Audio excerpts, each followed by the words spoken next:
So good day everyone. So for today we will be talking about hydrostatics. So when we say hydrostatics, it is fluids at rest. So first we have to deal with the pressure. So as we all know, a fluid is any flowing substance that offers little resistance to a change in its shape. Both liquid and gases are considered fluids. So several experiments have been performed to determine how the fluids behave when they are at rest, and the following results were obtained. Letter A, fluids exert pressure in all directions. So like for example, we have a glass of water here. Inside this container, there's a liquid, and the liquid inside this container exerts pressure in all directions, just like this. This is well known to swimmers and divers who feel the water on all parts of their bodies. Now, take a look at this equation. P is equal to F all over A. Pressure represented by P refers to the force represented by capital letter F acting perpendicularly on area represented by capital letter A. And the SI unit for pressure is the Pascal. In symbols, we have PA. Take note that Pascal or 1 Pascal is equal to 1 Newton per square meters. Letter B, fluid pressure is dependent on its depth and density. Now, suppose that you carry a book in the manner shown in the figure. So, we can feel that the book is exerting a downward pressure on our hands, right? And if you add more books, the pressure increases. And this is because more books are exerting a downward force on your hand. This force is equal to the total weight of the books. Since force is directly proportional to pressure, the greater is the weight, therefore, the greater is the pressure. The same effect is observed on fluids. Now consider a beaker which contains water at a height h. So as you can see here in the figure, if you double the height of the water, which also doubles its weight, then the pressure against the bottom of the beaker becomes twice as great. The weight of the column of water in the beaker is expressed as Fg is equal to mg. Now Fg here stands for gravitational force or the weight force. And we all know that to find weight, we're just going to multiply mass to acceleration due to gravity. Therefore, Fg is equal to mg. Now, if the mass of water is equal to rho v, again, where did we get that?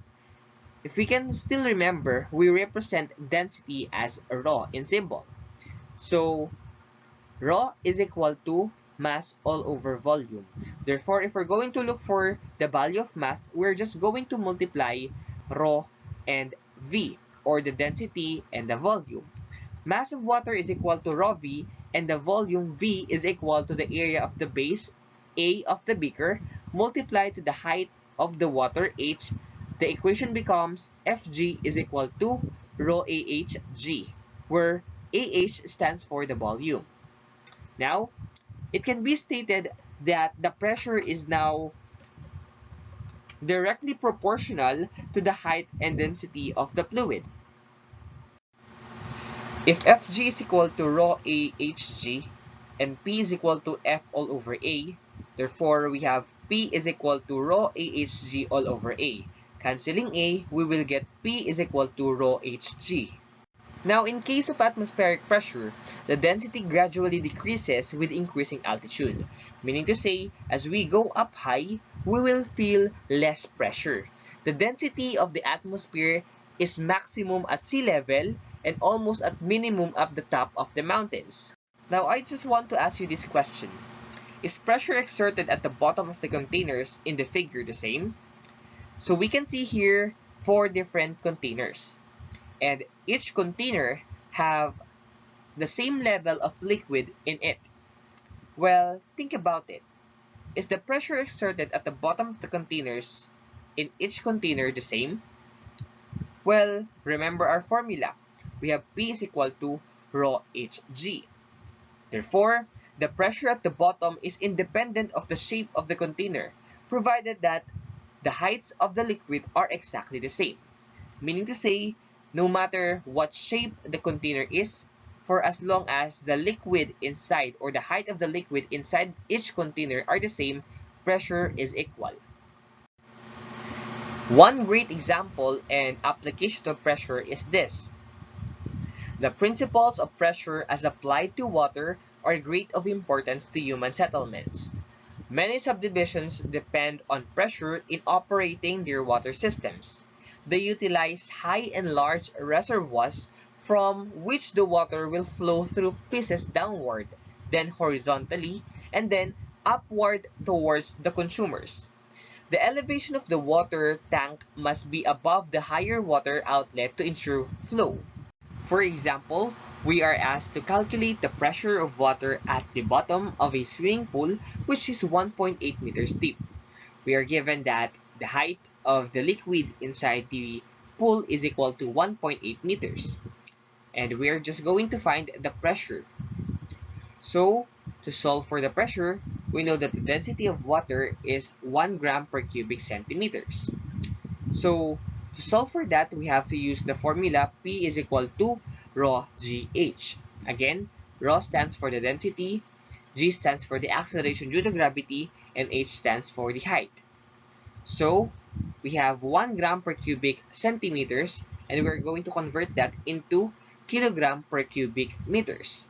So, we have 1 gram per cubic centimeters multiplied by 1 million cubic centimeters divided by 1 cubic meter multiplied by 1 kilogram over 1000 gram multiplied by the acceleration due to gravity, which is 9.8 meters per second squared, multiplied by the height, which is 1.8 meters.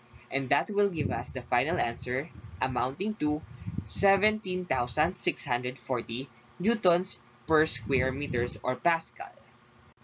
Now class, let's talk about Pascal's principle. The total pressure at the bottom of a swimming pool is the sum of the pressure due to the weight of water and the atmospheric pressure. The atmospheric pressure acts on water and is itself transmitted to the bottom of the pool by the water. The principle explaining this phenomenon was discovered and named after Blaise Pascal, which is a French scientist. Pascal's principle states that pressure exerted on a confined liquid is transmitted undiminished by the fluid in all directions. This is applied to practical devices such as the hydraulic jack, car brakes, and the dentist chair. Now, the input force or F sub I is applied to the input piston of area as we can see in the figure. Input area is represented by A sub I and input force is represented by F sub I. The input pressure or P sub I exerted on the input piston is P sub I is equal to F sub I all over A sub I. Then the input force is F sub I is equal to P sub I multiplied by A sub I. The pressure due to F sub I is transmitted through the system equally in all directions by compressed air. This compressed air exerts an upward pressure upon the large piston, causing the car to be lifted. The output pressure is P sub O is equal to F sub O all over A sub O. And output force is F sub O is equal to P sub O multiplied by A sub O. Applying Pascal's law, P sub O is equal to P sub I. Therefore, F sub I all over A sub I is equal to F sub O all over A sub O. Since the large piston has a greater area, then the small force or F sub I applied to the small piston results in a large force acting on the large piston. Hydraulic machines have very high efficiencies which can be assumed to be 100%. Thus, condition W input is equal to W output. Remember, if there is a force and a displacement, we will have a work. W sub I is equal to W sub O. From the definition of work, W sub I is equal to F sub I multiplied by D sub I. W sub O is equal to F sub O multiplied by D sub O, where D sub I is the displacement of the input piston, D sub O, on the other hand, is the displacement of the output